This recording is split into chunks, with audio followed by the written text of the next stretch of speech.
Vanduo gamtoje cirkuliuoja nenutrūkstamu ratu, vadinamu vandens apytakos ratu. Saulės šiluma garina vandenį iš vandenynų, ežerų, upių, garai kyla į atmosferą, kuri virsta debesimis, o vėliau iškrenta kaip krituliai, lietus ar sniegas. Taip vanduo grįžta atgal į žemę ir vėl patenka į vandens telkinius ar gruntinius vandenis. Vanduo reikalingas ne tik žmonėms, jis būtinas visiems gyviems organizmams. Augalai jį naudoja fotosintezei, gyvūnai gyvybinėms funkcijoms, o žmonės kasdieniams poreikiams – gėrimui, maisto ruošai, higienai, žemės ūkiui, pramoniai. Be švaraus geriamojo vandens žmogus negalėtų ilgai išgyventi. Vanduo – tai viena svarbiausių medžiagų žemėje. Be jo negalėtų egzistuoti gyvybė. Vanduo sudaro apie 71% žemės paviršiaus ir apie nuo 60 iki 70% žmogaus kūno. Tai rodo, koks svarbus yra vanduo mūsų sveikatai, aplinkai ir visai planetai. Vandens ekologija ir jo svarba aplinkai. Vanduo ne tik palaiko gyvybę, bet ir yra svarbiausia ekosistemų dalis. Ežerai, upės, pelkės ir vandenynai. Tai buveinės tūkstančiams rūšių nuo mikroskopinių planktonų iki didžiųjų žinduolių, tokių kaip banginiai ar ruoniai. Vandens ekosistemos yra ypač jautrios žmogaus veiklai ir klimato kaitai. Vienas pagrindinių pavojų vandens ekologijai yra tarša. Chemikalai, plastiko atliekos, sunkieji metalai, naftos produktai – visa tai patenka į vandens telkinius ir sukelia ilgalaikę žalą.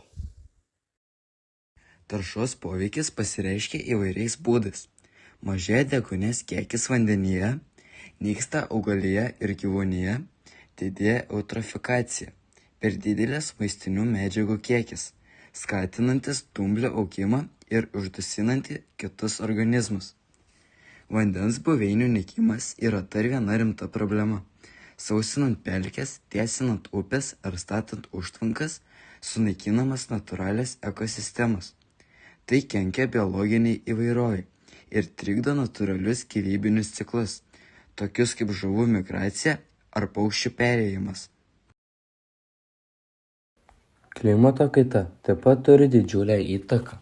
Kylanti temperatūra keičia vandens temperatūrą, ledo dangos tirpimą, pakelia jūros lygį ir veikia kritulių pasiskirstymą.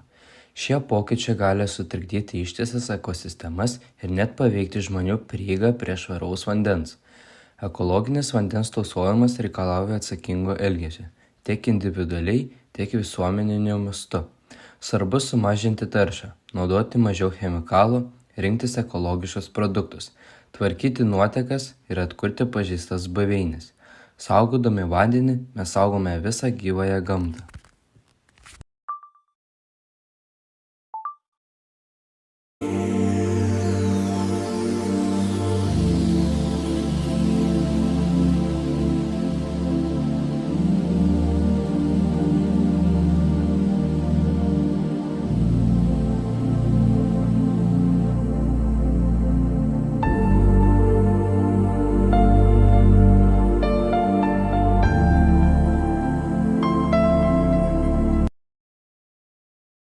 Vanduo gamtoje cirkuliuoja nenutrūkstamu ratu, vadinamu vandens apytakos ratu.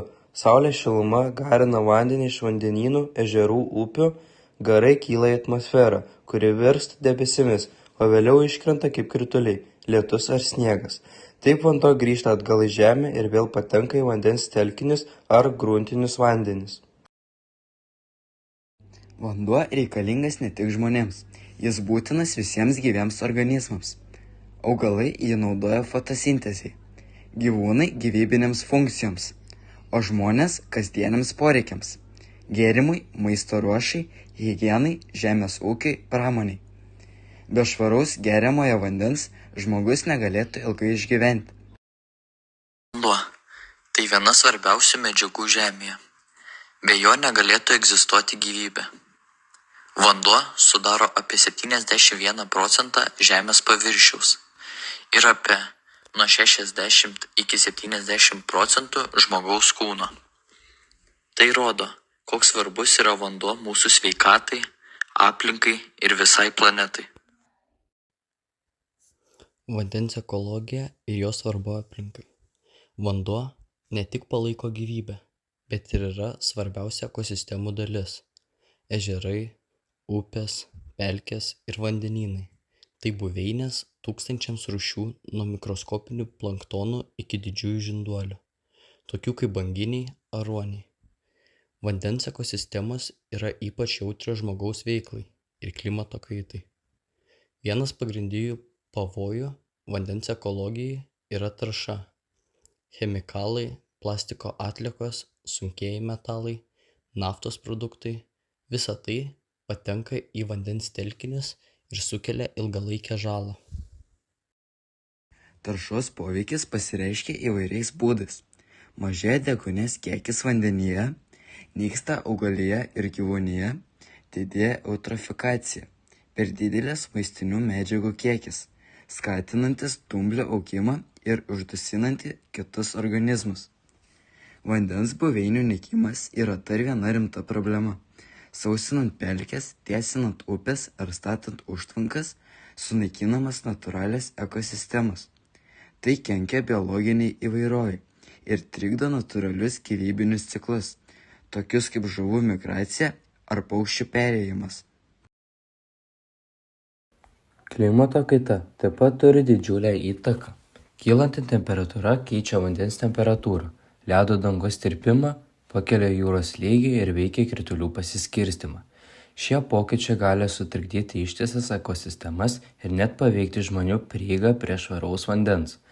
Ekologinis vandens tausojimas reikalauja atsakingo elgesio, tiek individualiai, tiek visuomeniniu mastu. Svarbu sumažinti taršą, naudoti mažiau chemikalų, rinktis ekologiškus produktus, tvarkyti nuotekas ir atkurti pažeistas buveines. Saugodami vandenį mes saugome visą gyvąją gamtą.